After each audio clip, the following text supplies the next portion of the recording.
మనందరికీ ఎంతో ఇష్టమైన మన ఎన్ఎస్ టీచర్ గారు శ్రీమతి ప్రభావతి గారు మరణించారని తెలిసి చాలా బాధ కలిగింది. పాఠశాలలో వారి బోధన ఎన్ఎస్ పీరియడ్ అంటే నాకు చాలా ఇష్టం. బోధనని బోర్డు మీద పాఠాలు చెప్పి వివరించడమే కాకుండా ప్రాక్టికల్ గా చూపించి చెప్పేవారు. అవి నాకు ఈ రోజు కూడా గుర్తున్నాయి. ఎలా అంటే దతురా ఫ్లవర్స్ తెప్పించి వాటి భాగాలని దాన్ని కోసి చూపించి దాన్నే బోర్డు మీద బొమ్మలేసి చక్కటి బొమ్మలు చాలా నీట్ గా చక్కగా వివరించేవారు. బోర్డు మీద డయాగ్రామ్స్ కూడా చాలా చక్కగా వేసేవారు. అందరికీ అర్థమయ్యేలాగా ఈజీగా నేర్పించేలాగా వేసేవారు.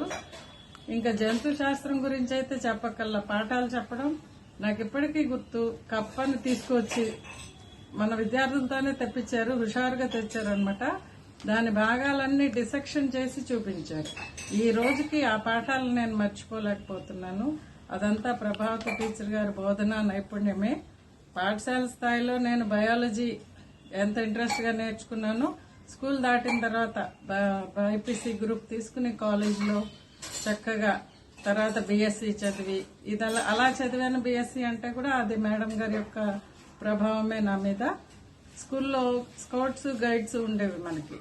ఆ స్కౌట్స్ గైడ్స్ వింగ్ లో గైడ్స్ కి టీచర్ గారు గర్ల్స్ స్టూడెంట్స్ అందరినీ పిలిపించి చక్కగా భవిష్యత్తులో సామాజిక సేవ కలిపి చేసేలాగా మన అందరినీ తయారు చేశారు, చేయడానికి ప్రోత్సహించారు కూడాను. చక్కటి విలువలతో కూడిన విద్యను అందించి మంచి భవిష్యత్తుకు పునాది వేసిన ఉత్తమ ఉపాధ్యాయుని ప్రభావతి టీచర్ గారు.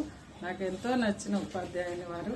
ఈ రోజు నేను విజయవాడ నగరపాలక సంస్థ పాఠశాలలో ఉపాధ్యాయునిగా పనిచేస్తున్నానంటే మేడం గారిని ఆదర్శంగా తీసుకోవటమే. టీచర్ గారి మరణం చాలా బాధాకరం. భగవంతుడు ఆమె ఆత్మకి శాంతి కలిగించాలని ప్రార్థిస్తున్నాను. వారి సంతానానికి, వారి కుటుంబ సభ్యులు ఈ దుఃఖం నుండి త్వరగా కోలుకోవాలని ఆశిస్తున్నాను. నమస్తే.